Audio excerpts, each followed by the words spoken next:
All right, are you guys excited?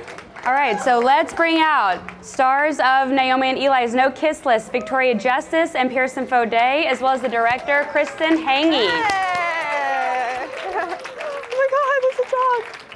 Hi, guys. Awesome. Welcome. Madison. Yeah.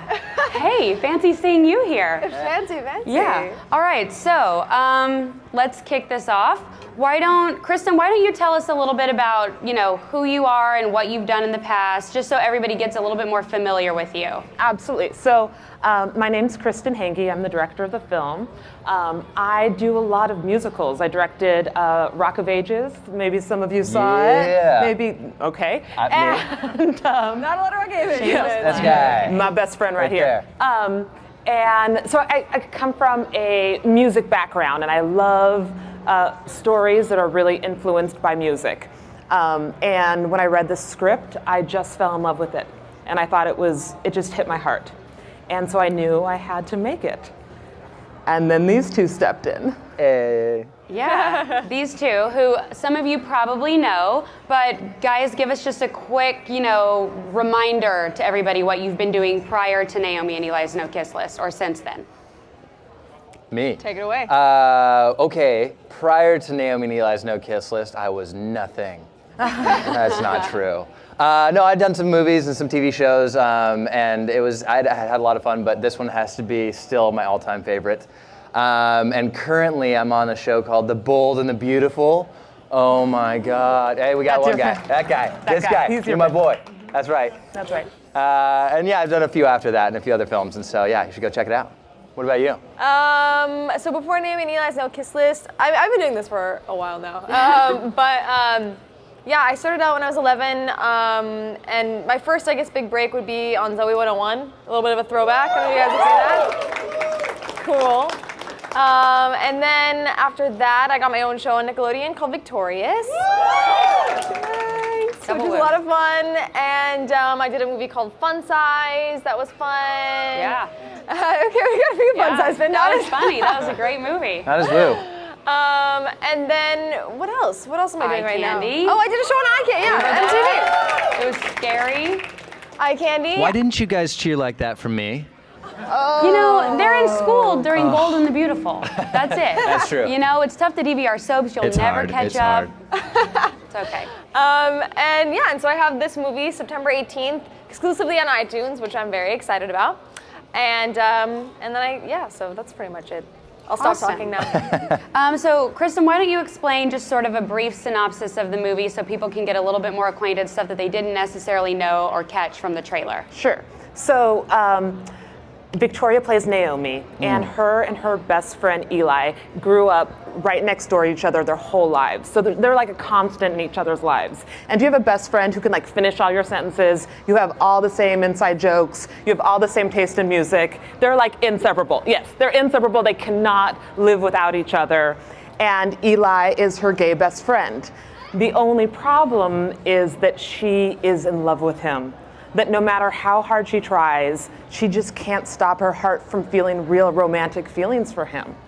Now, together, the two of them have this list they've had forever, which is whenever they have a crush on someone, they put them on this list, they call the no kiss list, which means neither of us can kiss this person because it might end our friendship.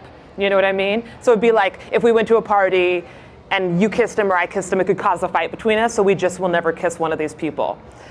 So what happens in the movie is Victoria's character Naomi has a boyfriend, and Eli,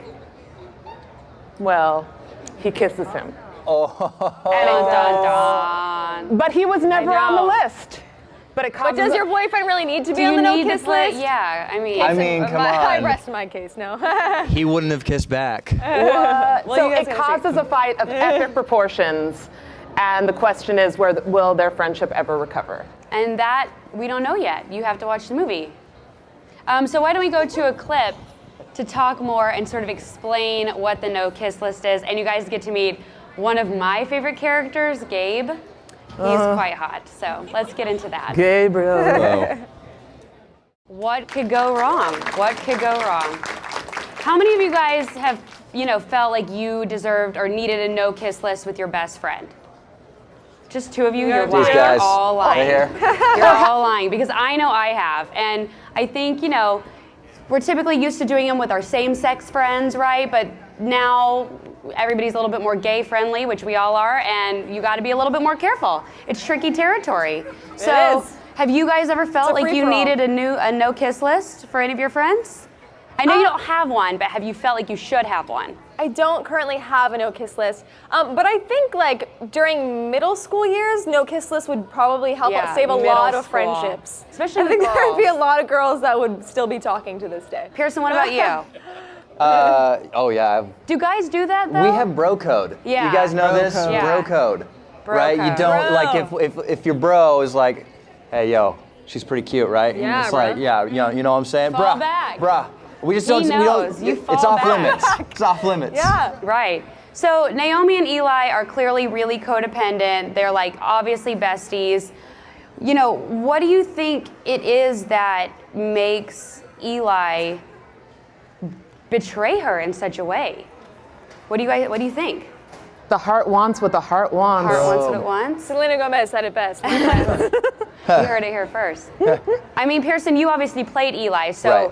you would be maybe a great person to answer this. Like, The expert. what is it about Eli's personality? Tell us about Eli. Like, who is he?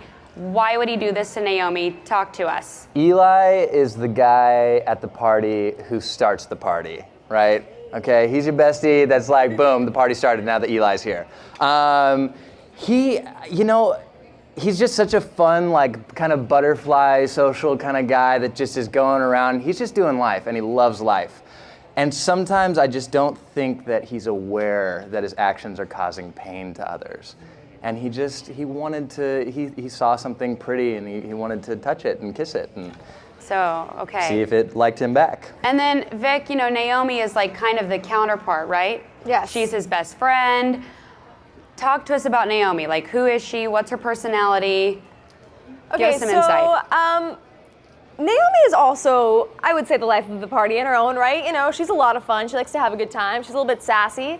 But at the end of the day, when you meet her in this film, she's going through a really hard time in her life. Her parents have just split up. Her and Eli are freshmen at NYU, and it's always, hey, two NYUers, that's exciting.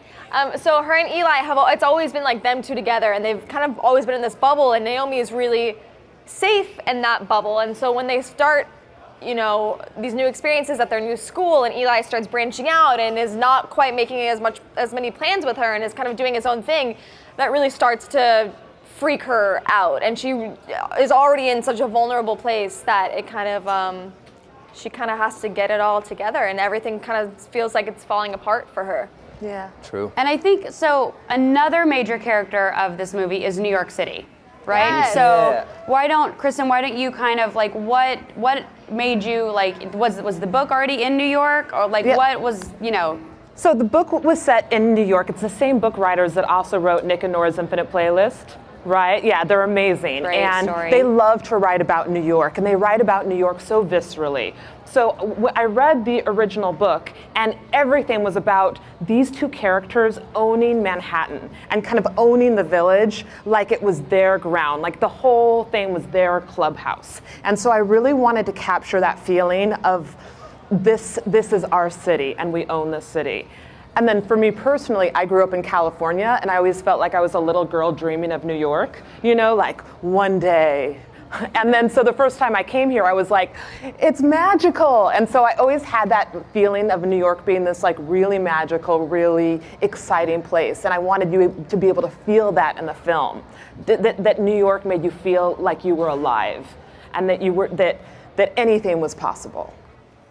like what are some Yeah. of, we see a lot of the sort of iconic West Village landmarks like Washington Square Park, that kind of thing. Like, what are some of you guys' New York like must-haves, must-dos?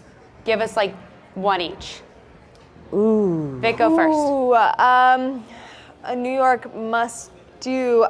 They're actually really close to, right next door to where I was living when we were filming this movie. There's like this little Spanish restaurant that I love. It's called Cafe Español, I believe.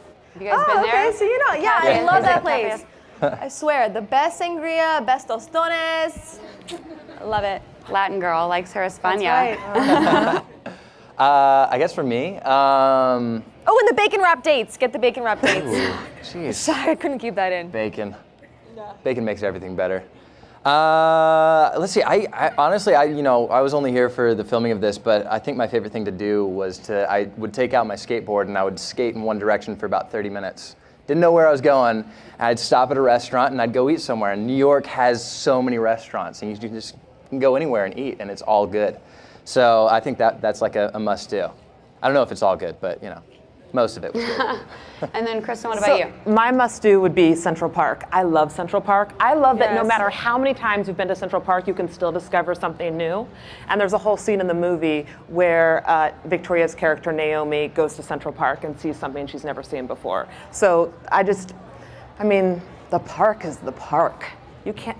It's so romantic. Yeah. It is. And then so for you guys in acting in this, like obviously, Vic, you might be a little bit like Naomi in a certain way. I mean, I obviously know you differently than other people do, but you are similar to her in some ways and different than her in other ways. Like how did you have to draw on anything specifically for inspiration or to sort of become Naomi, the Naomi that you wanted to portray? Because it's obviously different than Tori Vega, let's be serious, right? Like she's not... Yeah, Naomi's definitely different from Tori Vega. Yeah, I think at the end of the day, I just, in this film, I had to really explore a lot more emotionally, and I get to show a lot more depth in this movie than I really ever have before. So I guess to prepare for the role, I just did some backstory for the character, and I don't know, I mean, we're similar in some ways because I feel like she's, in a vulnerable time in her life, like I was saying, and she's going through a lot of changes. She has to grow up. She's kind of becoming an adult, and I'm really I'm a little bit older than she is. I'm 22, but I feel like I'm at a very similar point in my life. So I can relate to that aspect of how difficult change is and how emotional that can be, and having to rise to the occasion. That's awesome. And then Pearson, you're obviously, well, I don't know if you're obviously, but you are straight and you play a gay male. For me personally, when I met you and I was like, oh my gosh, this is a straight, macho, handsome guy. You're playing this, you're playing this gay guy. You kiss him. That's not what you do in your personal life. Right. So, were there certain things that did you give yourself a pep talk where you you got this, you're into dudes for today? What did you do to get jazzed up to be Eli? Eli. Well, I mean, I think the big thing that I did was I got to sit down two of my mentors back in LA, and they're both gay and they're older, and I got to kind of get their history about what it was like to come out and the different ideas and philosophies that they had to work through, and then I fell in love with these ideas that I interpreted for Eli.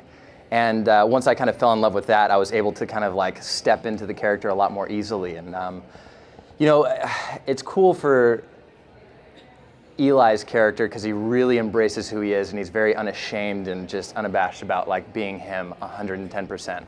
But I think it was my first day on set, or day 2 or 3. I had just met the guy that I was about to be. We were love interests halfway through the script at this point. And I just met him 5 minutes before. I was like, oh, hey man, I'm gonna kiss you in 5 minutes. How's it going? And so then we made out, and that was it. You guys did a really good job. Thank you. I did. It's And very then so convincing. for you, directing these, young actors that are playing roles that they've probably never played before. How was that for you as a director? Did you find it challenging at times? What were challenges that you faced in directing the film? Well, I felt that both Victoria and Pearson were really brave. As Victoria was saying, she has to go to these places that are really emotional and very intimate. And I felt I was so impressed by how willing she was to really go inside and really tap, some of these fears and to let them be seen, because I always feel truth is a thing that you can feel. And so when an actor is giving you their truth, you can feel it. And that's the only way it resonates with our hearts. So I just remember all throughout the shoot, just thinking that you were being so brave. Yeah, and then Pearson. Pearson is also so great because the other boy who was also who played his love interest was also straight, and I thought Pearson made him actually feel at ease so quickly, and he did for you as well, and there was such a natural affinity that the two of you had for each other. Do you know? Such a sweet guy. Yeah, such a sweet guy. Yeah. Ryan Ward. Ryan Ward. Shout out to Ryan Ward. Come on, shout out. Love Ryan Shout out to Ward. my boy. But I felt like that one of the wonderful things that Pearson does as Eli, because Eli's like this too, is makes everybody feel good. You know, like just Definitely. naturally shows up and is very selfless in what he's giving the people that he's working off of. And in doing so, there's an energy return, and you can feel it, and it becomes really palpable, and you can feel that chemistry. And so, yeah, you do good. That makes me feel good. And there's like, you guys have to see this movie, seriously. There is like such raw emotions that even like adults who are in their 50s, they watch this and they get so emotional because it evokes like stuff that you went through when you were at the time in your life when you didn't know who you are and who your people were. And these two are like unreal. You really have, like, it's seriously, they're so good. And I feel like Naomi really, and Eli does too, but Naomi really sort of goes through a huge character arc, like from who she is in the beginning. You guys saw in the trailer, they're like running around and, you know, making it rain with starbursts and all kinds, like everything's awesome in their own bubble. And then you see like Eli sits down and he throws her stuff on the table and there's tears. Like, talk to us about that. I'm sure everybody in this room has either gone through that or is going through that or definitely will go through that at some point in their life. Like, tell us more about sort of her journey and all of that. Tell you more about Naomi's journey as far as like how she changes and what she does to change and why she has to change. Well, how she changes. Well, I think in the beginning of the film, she's a little immature, you know? She's definitely very codependent with Eli. Like I said, like they have all these rules together. They have their no kiss list. It's almost like it's like her little fantasy world in her own way. And also she's living a fantasy because he's gay and she really wants to have this romantic relationship with him, but like deep down she knows like it's never gonna happen. And so I think there's just like a lot of truths in life that she's kind of just pushing down a little bit, that she's not ready to face and not ready to like step up to the plate and actually deal with. And that's one of the reasons why I loved playing this character, is because like there's like so much depth there, and there's so much, it's such a great character arc, and you really get to see like who the person she is in the beginning, and really like how her and Eli both grow as people and mature together, and so that was really, really fun to play and challenging at the same time. And then one way she changes is she tries to make friends besides Eli. She does. Yeah. She tries to branch out. Yeah. She doesn't like really one want of her friends at school. She like, doesn't want to. Yeah, she doesn't want to. I don't want to like give too much away or whatever, but Monique Coleman is also in the movie. She's you might know her from High School Musical, and she's great. She's awesome in the film. But yeah, she doesn't really want to branch out and make other friends. She just wants it to stay like her and Eli always and forever, and it's just not the way that life is. So. And on that note, we'll go to the next clip, which is sort of on this like area that we're talking about. So yeah, so that's her making her efforts. Yeah, and she really does, like, she grows to, Robin is a great girl, and she's never, like she says in this scene in the film, like all of her life, there's never really been a girl quotient. It's always been her and Eli. So it's really cool to see her for the first time, like having that girl talk. She's never done that before, so it was fun. Yeah, and I feel like there's this whole arc that you'll see in the film of Naomi and Eli almost like kind of living in the beginning when we see them in like how Victoria said, like in a fantasy world, like very much like in this everything's okay and very on the surface. Yes. And then when stuff starts to go down, they break open. and they really like. I feel like it's always like it's like the Velveteen Rabbit. They become real, you know, and that's what you see in the movie is you see them become more human. Yeah, definitely.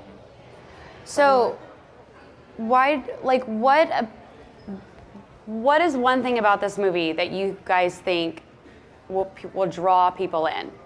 Like, what's one thing? I know there's many things, but what's like one thing that you think will like make people be like, oh my God, yes, I feel this, or I get this, or I've seen this, or just all of it?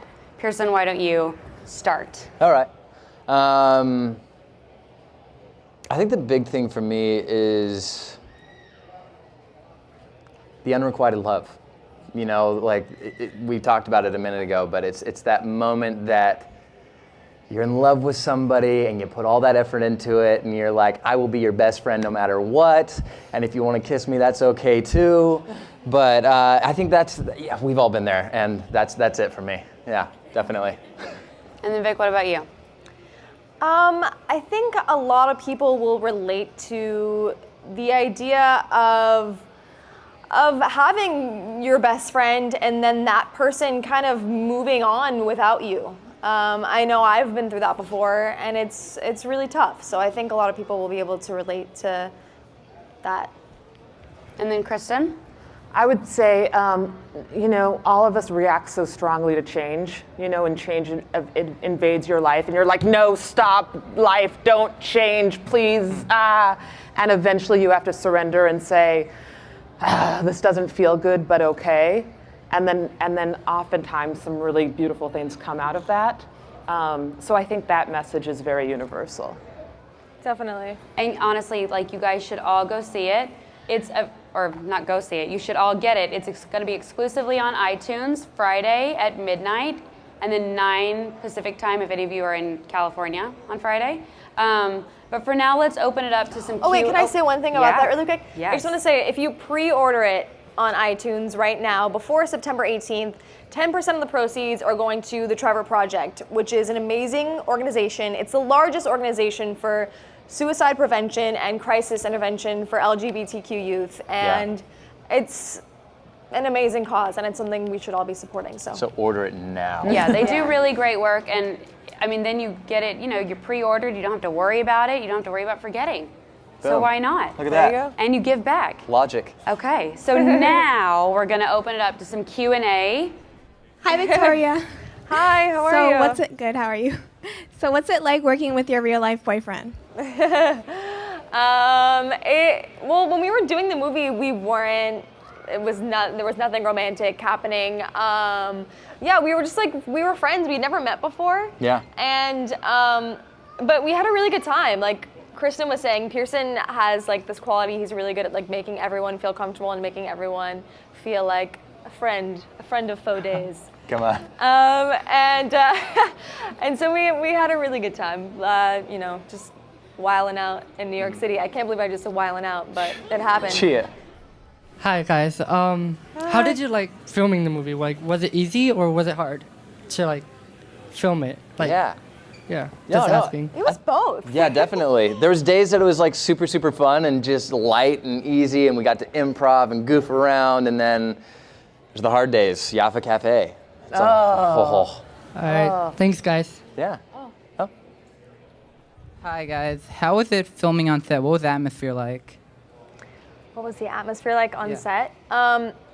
It was really great. I mean, like, Kristen is such an amazing director and an amazing person, and she makes everyone feel really comfortable.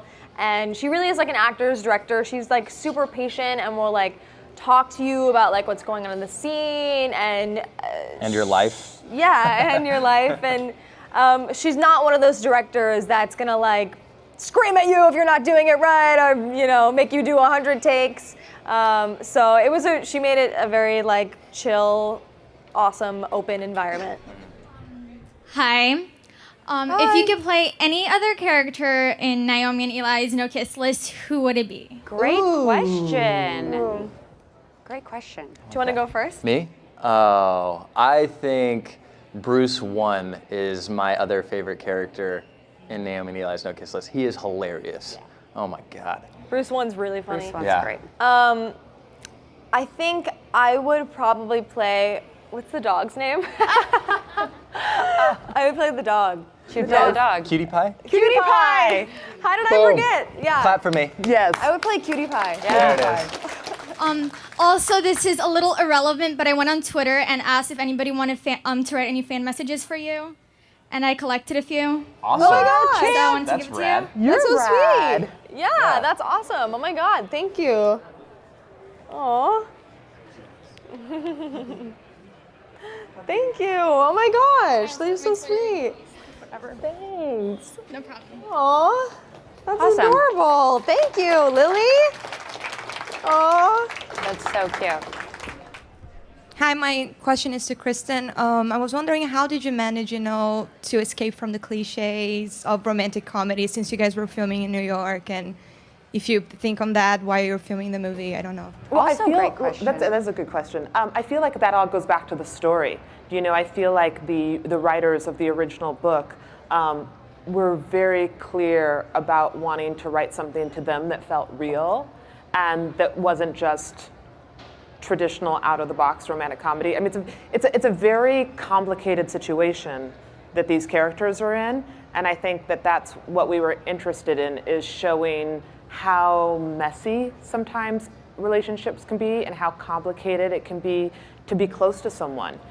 As beautiful as love is, it can be Brutal. brutal. Yeah. It can, Yucky. and we've all had those experiences. So we wanted to show the whole thing, this whole spectrum.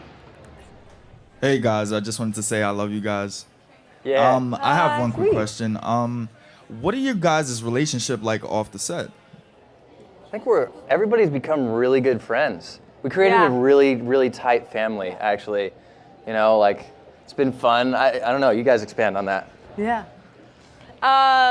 Relationships offset. Yeah, I mean, we all love hanging out. Yeah. We're all good friends. Yeah, no, we go to dinner and we celebrate each other's birthdays and such. Yeah. I actually don't know anybody else as far as crews go that I still do that with. I know. Yeah, true, that's right? really true. No one. We've kept in touch really, really, really well. Yeah. That's Yeah. actually where I met Kristen, was at Victoria's birthday. Yeah. So they're all still, and even other people from the movie too that Yeah. aren't VC, here. That where are you at? John just had to slip John. out. He had a bye, meeting John. tonight, but Yeah, sad day. Hi, Naomi. Hi, what Miss, was- Miss, what's your name? My name's Madison. Madison, lovely. What's your question? Okay. What was your most challenging scene in your movie? I don't know, the Jaffa Cafe scene. Yeah, that's the top runner for me. Yeah, where Naomi and Eli, things finally come to a head and they are doing their official breakup, as Naomi likes to call it. And that was just it was a really, really emotional scene. And for my character, there weren't a lot of words. I just kind of had to suppress a lot, and Eli was doing most of the talking, but inside my character Naomi is just dying and she wants him to say something so that she doesn't have to let go, but it's just she's not going to say anything because her pride is getting in the way, and it's kind of excruciating for her. Thank you. I think the crazy part about that too was the Jaffa Cafe was actually still open, and there were customers walking through as we Yeah. were screaming at each other. And it was the most awkward thing sometimes because you suddenly become aware when you hear order in the backckground. But it made it really very real. They're pots and pans. yeah. I mean, we were shooting indie, style, so it's it made it super real. But what's so funny, even though they say it was the most challenging day, I remember leaving that day and feeling like I was flying. It was exhilarating because their performances were so good, and it was just that feeling of oh, we did that, we nailed that. I just remember feeling so happy that night. Hi, what areas in New York did you film in?